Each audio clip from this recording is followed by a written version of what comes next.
Hey guys, welcome to Forum Regulars Part 4. This is the fourth game I've played with uh, with the Forum Regulars, but it's a very different group than we started with. Anyways, that being said, this game started off. Um, we had, from the last game, where Bangers, Radio, and I had a three-way alliance that went very, very well. There were concerns from everyone playing in this game that we might do the same thing over again, which is a valid concern because it's a good alliance and not really, I'm sure, not really fun to play against. So I agreed that it's probably valid that we shouldn't work together. So that's kind of how this started, where I was borders with Radio, and Bangers is way over there, so not really a concern. But we would have been in pretty good position to take out janitorial duties from the start. But since we didn't want to work together this game, it was heart-wrenching, but I had to tell them goodbye. Instead, I talked to Korfballer to my north. And he's a nice guy, easy to work with. So we talked about who to target first, and I think we ended up deciding on Brown right off the bat. So what we did is we both launched pretty powerful attacks on Commander. You can see me take that factory, Auschwitz, which is pretty key because now Commander can't really reinforce on my border with him.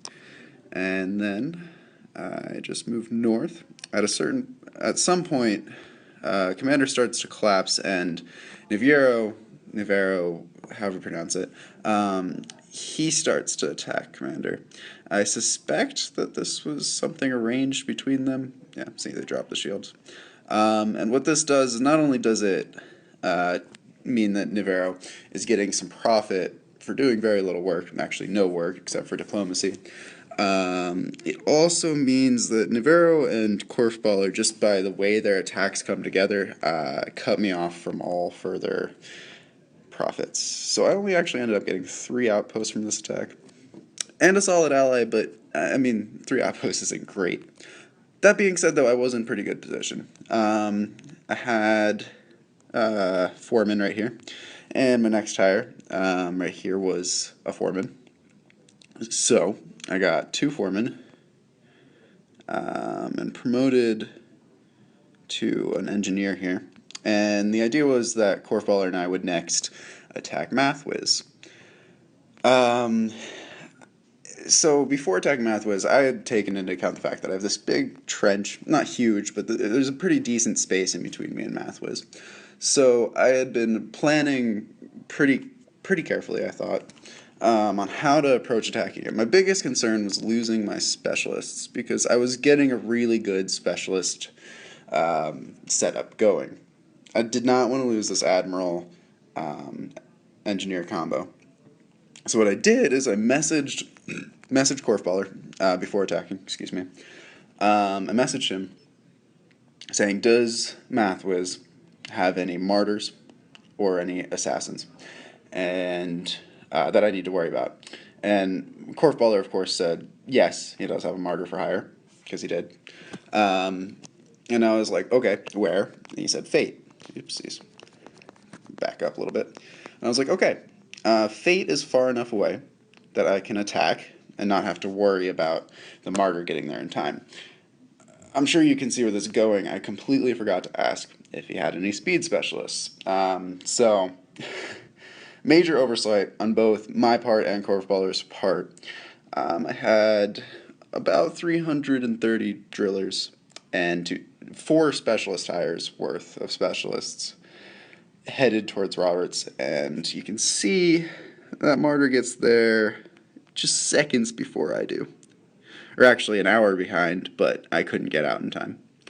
So the deal was that MathWiz very generously offered to let me gift the drillers, and he would gift me most of the drillers and all of the specialists back, which I thought was a solid offer. Really way more than I could have expected from someone who I just viciously attacked. So I took that deal. after seeing that Mathwiz wasn't in fact bluffing. And Mathwiz was good to his word and sent all the drillers back, which props to him. Didn't have to do that. But now he's got this little martyr camped out right there, and I can't really attack him. So I had to tell Korf, unfortunately, I can't continue helping you with Mathwiz. But over here you can see Nivero and Radio had been at war for a very long time. And I've been talking to Radio kind of off and on for the entire game. He's an easy guy to work with, so he had asked for help with Nivero at one point, and I said I would, but I'm helping Korfballer. But now I'm not helping Korfballer anymore, so sure enough, I sent my Megadeth sub up to Nivero, because we didn't have peace or anything. So I launched all of this against Nivero, and initially the attack went really well, but little did I know that shortly before attacking Nivero, me attacking Nivero, Radio had made peace with Nivero. And he didn't tell me this. I don't know if this was an oversight or something malicious, but he never told me this, which means that now I'm attacking a guy who has 4 people funding him, one of them being Radio. I assume out of a peace deal? I don't really know. I hope it was just a peace deal. And that's just not an attack that I can sustain. I could see what he was doing down here, where he knew that he couldn't defend Hellman for now. But I could see he was building this pretty big counter death sub, which I couldn't really do anything about that. So what I did is I got a tip, first of all, from Janitorial Duties. He said that Nivero was asking if I had any kings or specialists, or if I could promote to a king or a specialist. And of course the answer was no, but Janitorial Duties told me about this anyways, which gave me time to think about how can I end up with a king or a general before Nivero counterattacks. So I talked to both Radioactivity and Janitorial Duties, both of whom I knew had kings, and I said, would you be willing to lend me the king? Janitorial Duties was willing, but he said his king was way far away, which is true, and that I wouldn't be able to get there. Radioactivity was also willing, so we coordinated that Radioactivity would send me his king from Hattoria, and I would send 1 driller to intercept it. The problem was, Radioactivity wasn't online for a brief stretch of time, and we hadn't actually agreed on the logistics during that time, so what ended up happening was the king is coming, and right back here, you can see he's also launching this big counterattack. Nivero is launching a big counterattack at Hellman, which I didn't have the forces to deal with. But if I had a king, I could deal with it. So we're sending all these drillers back at Hellman, and we've got that, right? Or rather, in my time machine, before all of this happened, I had these drillers waiting at Hellman, and the plan was that I would get the king before he landed at Hellman, but unfortunately it was actually half an hour too late. So that was kind of heartbreaking. But I figured what I could do is I could bounce off of Lear here so that I could come back after the king is in my possession and still win. Now,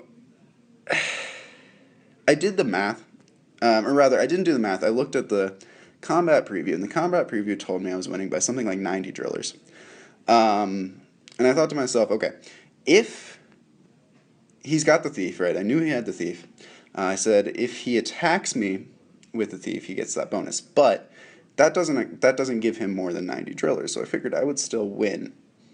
I'm not sure why, but the math that the combat preview showed me and what actually happened were 2 different things. You can see Nivero won by 150 drillers. And I was talking about this with Janitorial Duties afterwards, and he said, and he laid out the math, and he was right. What actually happened was the proper mathematic way for it to happen, but that still didn't make sense to me because the combat preview was so vastly different to what actually happened. So I still don't really know what happened there. I mean, I don't think it was like a game-breaking glitch, but it's also really unfortunate because now I lost six specialists worth of hires, which was catastrophically bad. Not to mention almost 300 drillers, um, which that's a disaster. At this point, MathWiz had collapsed to the kind of combined might of Bangers and Korfballer. And Bangers, who I hadn't talked to all game, and also had not had a peace agreement with, apparently suspected me of working with MathWiz. I don't know where he got that idea, because I did attack MathWiz. It might have been the 130 drillers that MathWiz took from me. Regardless, Bangers was under the impression that I had been funding his enemy, so he launched an attack on me. And Niviero had a huge momentum going in from that little goof up by Hellman. So, yeah, I didn't really have the forces to defend against this. All I could do was just survive until the game ended. Props to Navarro though. He did play this really well. Like, I don't want to sound like I'm upset that Navarro beat me because he did just outplay me. But still, I mean, it's a bit of a frustrating way to lose. And Bangers, of course, no hard feelings. I get it. It's part of the game. But yeah, you done been lied to, Bangers. It was not. I was not funding MathWiz.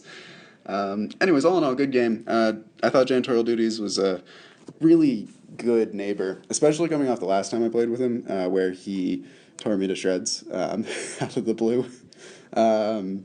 But this time, like, he was a solid neighbor, really easy to work with, and Korfballer is, of course, a good ally, solid player. So, yeah, anyways, that was the game. I ended up coming in 7th, which isn't the worst it could have been, but considering I was in 1st for most of the game, it's a little bit disappointing. But yeah, I'll see you guys next time.